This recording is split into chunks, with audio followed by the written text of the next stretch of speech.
అందరికీ నమస్కారం. హృద్యం తెలుగు పద్యం అనే శీర్షికన మనం ఇప్పుడు మరొక అందమైనటువంటి తెలుగు పద్యాన్ని నేర్చుకుందాం. ఈ పద్యంలో శబ్ద చమత్కారం ఎక్కువగా ఉంటుంది. ఒకసారి తెనాలి రామలింగడు నరసింహరాయల కుమారుడైనటువంటి కృష్ణరాయల యొక్క కీర్తిని స్తుతిస్తూ ఒక పద్యం చెప్పాడు.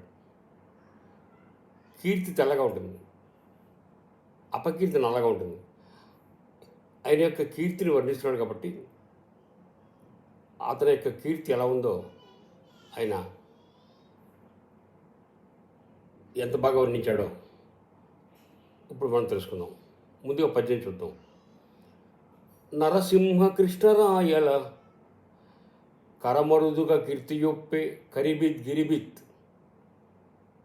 కరిబిద్ గిరి గిరిబిత్ కరి కరిబిద్ గిరిబిత్ తురంగా కమనీయంబై. ఈ పద్యం యొక్క అర్థాన్ని మనం విపులంగా తెలుసుకుందాం. నరసింహ కృష్ణరాయల యొక్క కరమరుదుగా కీర్తి యొప్పే, కీర్తిలా ప్రకాశించట ఎలాగా? కరిబిత్, కరి అంటే ఏనుగు, అంటే గజాసురుని సంహరించినటువంటి వాడు శివుడు. శివునిలాగా శివుడు చాలా తెల్లగా ఉంటాడు. గిరిబిత్, గిరి అంటే పర్వతాలని, బిత్ అంటే ఛేదించినవాడు ఇంద్రుడు, ఇంద్రునిలాగా.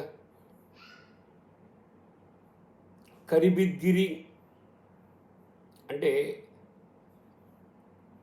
గజాసురుని సంబంధించినటువంటి శివుని యొక్క గిరి పర్వతం, అంటే కైలాస పర్వతంలాగా. గిరిబిత్ కరి, గిరిబిత్ అంటే పర్వతాన్ని చేయించినటువంటి ఇంద్రుని యొక్క గిరి కరి ఏనుగులాగా, అంటే ఐరావతంలాగా. కరిబిత్ గిరిబిత్తురంగా కమనీయంబై. కరిబిత్ అంటే శివుని యొక్క, గిరిబిత్ అంటే ఇంద్రుని యొక్క తురంగం గుర్రాలు, అంటే శివుని యొక్క వాహనం నందిలాగా, ఇంద్రుని యొక్క వాహనం ఉచ్చేశ్వరంలాగా ప్రకాశించిందిట.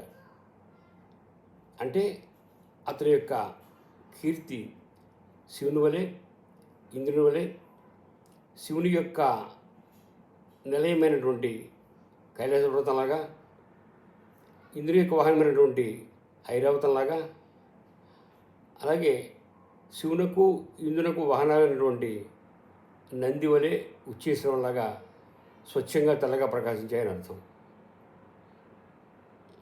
పద్యం మరోసారి చూడండి.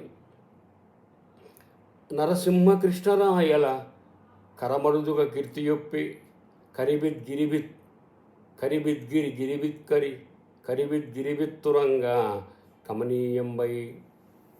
నమస్కారం.